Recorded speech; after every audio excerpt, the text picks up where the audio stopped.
Hi, this is Pretty Lai and welcome to my channel. Ang ako ipaambit kaninyo karon mao kining pinakauna nako nga nobela nga naguluhan og Ayaw kog LABDA. Ania ang synopsis. Ayaw kog LABDA mao kini kanunay ang isulti ni Yumi kay lagi gisamuka na siya sa mga bullies nga way laing punteriya kundi siya. Sa una magpakahilom ra siya og mulihay aron way away. Sa pagtransfer niya og gieskuylahan, nagtuo siya nga mahimong peaceful na iyang kinabuhi. Apan, nasayop di ay siya. Kay mas labaw pa kay sa previous school niya iyang ma-experience. Ug nakaamgo siya nga dili na magpakahilom pa. She's fed up being pushed around. Na-realize niya nga she has to defend herself. Cause if she won't, no one else will. New school, new Yumi. Pero mas nilabad man hinuon ang iyang ulo. Kay mas nidaghan ang nagpalabad ni ini. Unsaon na lang kung ang pinaka numero 1 nagpalabad sa iyang ulo, maura usab ang makapawagtang ni ini. Maunay giingon nga atangi. Chapter 1. Ayaw kog Singkahi.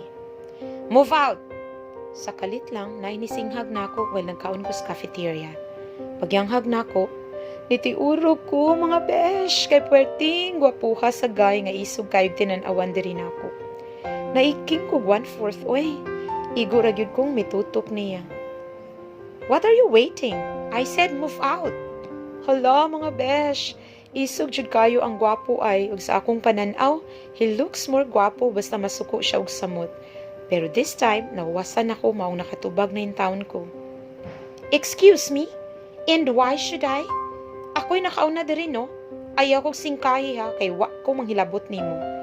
Da, pinabundak sa dakong tingog, kay nairita na gyud ko niya. Gwapo unta pero way batasan, pataka lag paningka. Bisag unsa pa siya ka gwapo, di jud ko niya madano. What? Are you defying me? Get out while I can still hold my temper.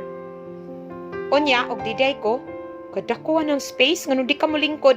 Nagkaunang tao pahuwaon nimo, hilas ra kay kazong. Nibukal na gyud akong dugo na minaw niya. First day nako aning mahalon nga eskwelahan nya mao ni musugat nako. My God, how disappointing. Hilaso na ning lakiha di naman lang molingkod o mo share sa table nako. Kinang akong kaanyag, iyang pahawaon. Wa siya malipong, lahi ra gyud. Ug kay nahuman naman kong kaon sa snacks nga akong gipalit, nitindog na lang ko. But not because nahadlok ko niya ha. No way, as in never. Kinsa ba siya nga kahadlukan nako? Nibarog ko kay basin masukaan unya nako siya. Busog ra bakay ko. Paglingi na ako, halaha, tanang tao sa cafeteria nagtanaw namo. Feeling na ako I'm an instant celebrity. Kay man tayon bas mga estudyante aning eskwelahan na. Ingon mga dato og sosyal ng eskwela diri. Oh, hala Zong, suluhan ang lamisa. Ako siyang giisnaban yung biya sa cafeteria. Hay, naguba akong adlaw da. Wa pagani ko kasulod sa unang klase kay nag-emergency meeting ang faculty right after the General Assembly. Mahayo na lang busog ko. Kay og gigutom pa ko, gilapa na to na akong way mudo nga laki ganina. Gikan sa cafeteria, ipangita na ko ang senior high building. I hope di ko masaag ug asa akong classroom kay kadako rabaan ni nga school unya wa pagyud ko'y kaila.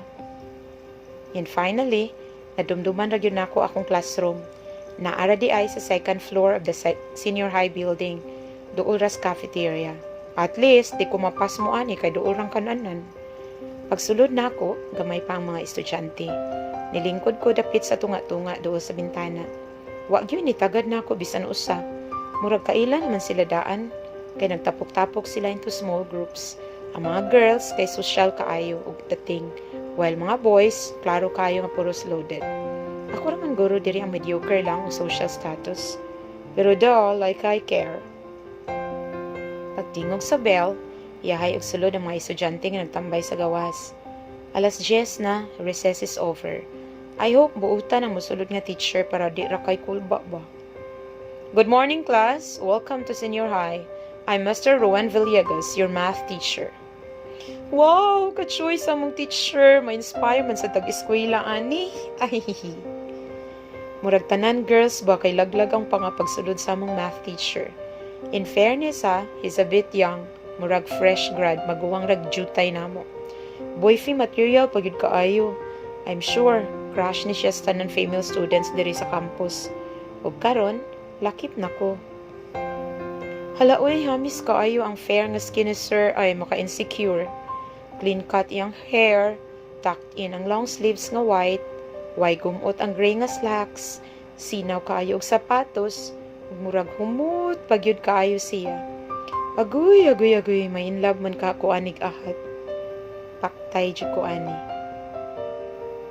Ug samtang nagtutok ming mga girls ni sir nga nilingkod sa teacher's table, suddenly the door opened ug nilugwa ang laing gwapo nga nilalang. Pa! Lingi pud tanan sa portahan.